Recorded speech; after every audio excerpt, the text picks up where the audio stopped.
Okay, so I'm just gonna go over the trade breakdown. So let me see. Let's just start off with for USD.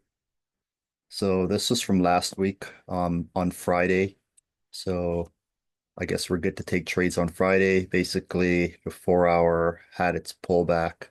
Well, everything was in trend, you know the deal. And then basically accumulation break retest right here, break retest on the engulfing, jumped in.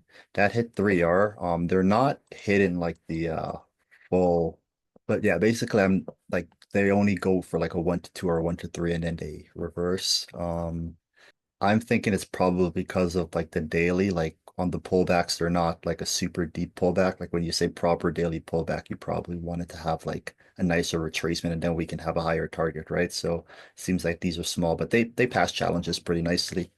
The other one was USD.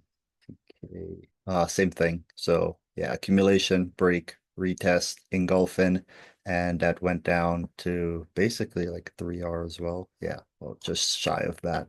Um, gold, same thing, accumulation, break, retest, engulfing, and went down. This one, yeah, we kind of messed up on executing it. Yeah, 4 hour, everything's in sync. The other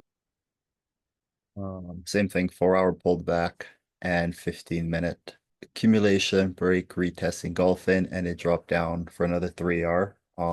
And I think, yeah, like I said, like this 4 hour was a pretty deep 4 hour pullback, right? So I'm not sure why the trades aren't dropping. Maybe because the daily kind of had like a weaker pullback as well too. Like if we had a deeper pullback, that's what I'm thinking why they're not dropping. But like I said, they're still really good to pass challenges.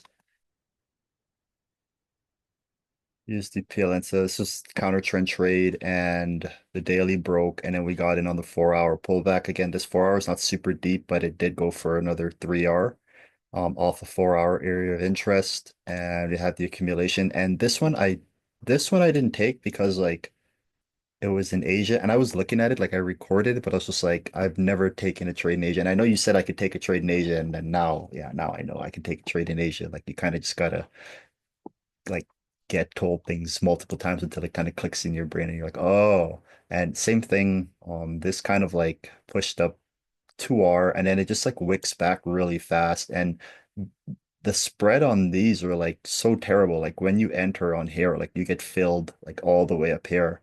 So it's and then yeah, when it hits like 2R, it usually just like drops down and doesn't go any further. And Euro PLN. And I wonder if it's just the PLN purists that like to do this. Like see that move where it basically goes straight to the stop loss and then and continues on. And yeah, same thing. So accumulation, break, retest. And yeah, these are the 2 points here. And accumulation, break, retest. And then yeah, 3R trade on there. And this one I did take. Yeah, the other one was just like I just didn't take it because it was in Asia. But now I know that I can take a trade at 7 p.m. my time.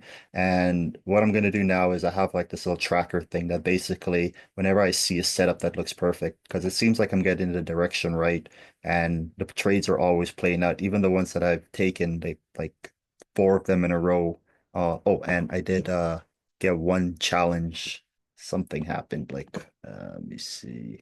So yeah, this one passed phase one. This was just yeah. Anyways, so now I'm gonna get another account.